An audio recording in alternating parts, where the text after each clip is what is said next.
What will you want? ஏன்னா அது தெளிவாக இருந்துச்சுன்னா இந்த பிரச்சனை உங்களுக்கு இருக்காது. What will you want your life? Business பண்ணணும்னா பணக்காரன் ஆகணுமா? நிறைய விஷயத்தை நீங்கள் அலைன்மெண்ட் பண்ணணும். கண்டிப்பாக முடியும். ஏன்னா ஒரு விஷயத்தை மட்டும் நீங்கள் எடுத்துங்களேன். பிறர் when others can do, why not me? பயத்தை விட்டு வெளியே அவங்க. இங்க வந்து லிமிட்டே இல்லை சார், அன்லிமிட்டெட். எவ்வளோ சம்பாதிக்கணும், என்ன அவனை முழுசா நம்பி இறங்கி அந்த வேலையை செய்யணும். கவனம் அங்க இருக்கணும். ஏன் தெரியுங்களா? அந்த உலகத்துல எந்த அளவுக்கு நல்ல சக்தி இருக்குதோ அதோட கூட தீய சக்திகள் இருக்கு. நெகட்டிவ் இன்ஃப்ளூயன்ஸ் ரொம்ப ஹெவியா இருக்கு சார். 80-20 சொல்றாங்க. 80% நெகட்டிவ் தான் இருக்குதான் வைப்ரேஷன். 20% அதான் யோகிஸ்லாம் நிறைய தவம் பண்றாங்க இன்க்ரீஸ் பண்றதுக்கு. பேலன்ஸ் பண்ணி ஆகணும், இல்லைன்னா உலகம் அழிஞ்சிடும். உலகம் அழிஞ்சிடும். நெகட்டிவ் எனர்ஜி ஓவரா போச்சுன்னா. அண்ட் பிசினஸ் செய்து நீங்க வந்துட்டீங்களா?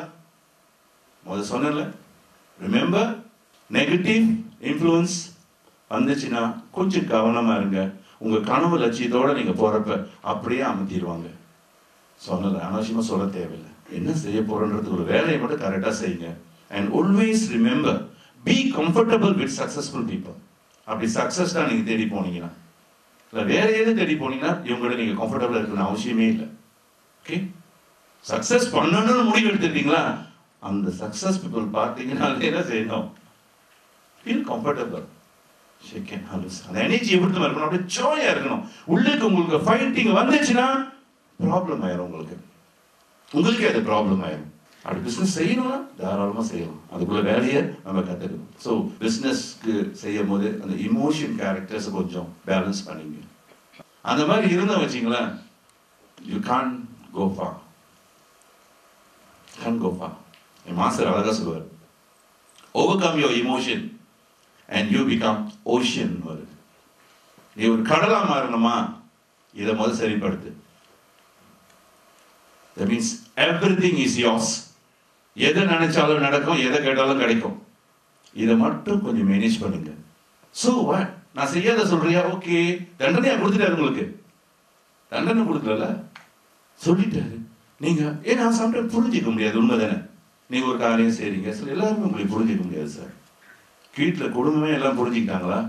இல்லையே. அப்ப யாரும் புரிஞ்சிக்கல. ஸோ யாரையும் புரிஞ்சுக்கிறது ஒரு சாதாரண விஷயம் கிடையாது. அவர் நிலையில் அவர் உங்களை இப்படிதான் புரிஞ்சுக்கிறார். ஓகே, சொல்லுங்க, சாரி. நான் தாராளமாக சாரி கேட்டுருவேன். ஆமாங்களா, அப்படி உங்களுக்கு பட்டுருச்சா, மன்னிச்சிருங்க சார். நான் அந்த எண்ணத்தில் சொல்லலைன்னு சொல்லக்கூட தேவையில்லை. சாரி முடிச்சவருக்காக தான் வேணும். சாரி கொடுத்தப்போ ரொம்ப பேர் சந்தோஷமாயிரும்.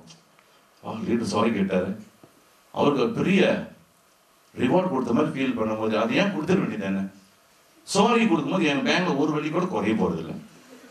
சொல்லுங்க, என் ரேங்கிங்கும் இறங்க போறதில்லை. நஷ்டம் அடையிறது எதுவுமே இல்லை. சிம்பிள்.